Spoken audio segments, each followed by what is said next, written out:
প্রথমত নতুন সরকার বিএনপি সরকার গঠন করেছে, অভিনন্দন তারেক রহমানকে। এবং আমার সবচেয়ে বেশি ভালো লাগার বিষয় হচ্ছে বহু বছর পর as I M a man একজন মেল প্রাইম মিনিস্টার বাংলাদেশে এসেছে বহু বছর পর।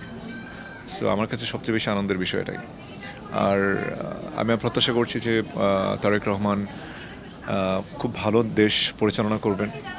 সেই সঙ্গে আমি যেহেতু বিনোদন জগতের একজন মানুষ, সিনেমা অঙ্গনের একজন মানুষ, আমি চাই যে সিনেমা অঙ্গনের আরও বেশি ডেভেলপমেন্ট হোক, বিশেষ করে সিনেমা হলগুলোর দিকে যতটুকু সম্ভব তারা নজর দিবেন এবং একই সঙ্গে সিনেমার সার্বিক উন্নয়নের দিকে ফোকাস করবে। আমরা শুধু কেন সিনেমা হলগুলোতেই ফোকাস করতে বলি, আমরা কেন এটা বলি না আমাদের দেশে বিভিন্ন নির্মাতা আছে বা ডিরেক্টর আছে যারা বাজেট পাচ্ছে না সিনেমা বানানোর জন্য ঠিক মতন, যে প্রবলেমটা আমরা প্রায় সময় শুনি, কিন্তু এটা নিয়ে কেউ কখনো কোনো কথা বলে না। তো সেই পারপাসে সাংস্কৃতিক যিনি মন্ত্রী হয়েছেন, সে এই বিষয়টার দিকে নজর দিবে কিনা আপনার কি মনে হয়? এখন সত্যি বলতে হ্যাঁ, ওনাদের আসলে নজর দেওয়ার, আমাদের তো সিনেমার যে বাজেটগুলো তো ডিপেন্ড করা হচ্ছে প্রডিউসারদের উপরে, এবং সরকারি ছবিগুলোতে তো বরাবরই ওইরকম বাজেট থাকে না, কোটি টাকাও হয় না। সরকারি ছবিগুলোর তো আসলে একটা লিমিটেড বাজেট থাকে।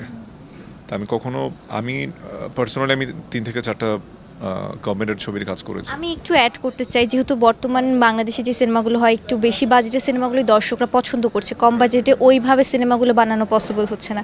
সেক্ষেত্রে তো সরকারের করণীয় কিছু থাকে বলে। সরকারি ছবিগুলোর বাজেট বরাবরই কম, যেটা কোটিরও নিচে।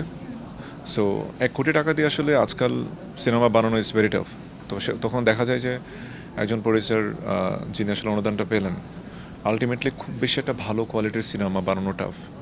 হয়তোবা গল্প ভেদে কখনো কখনো কিছু কাজ হয়তো অল্প বাজেটে কমপ্লিট করা সম্ভব হয়, কিন্তু সার্বিকভাবে এই বর্তমান যুগে চিন্তা করলে এরকম বাজেটে একটা ভালো সিনেমা নির্মাণ করা কোয়াইট ইম্পসিবল। তাই আমি মানে যারা পার্সোনালি সিনেমা প্রডিউস করছে ওদের কথা বাদ দিলাম, সরকারিভাবে আসলে বাজেট কমপক্ষে আমার মনে হয় যে 2.5 কোটি টাকা হওয়া উচিত। তাহলে একটা মোটামুটি একটা ভালো সিনেমা নির্মাণ করা সম্ভব। সবশেষ আমার দর্শকদের উদ্দেশ্যে ঈদকে কেন্দ্র করে কি বলতে চান? ঈদের শুভেচ্ছা, এবং যেহেতু রোজার মাস চলছে।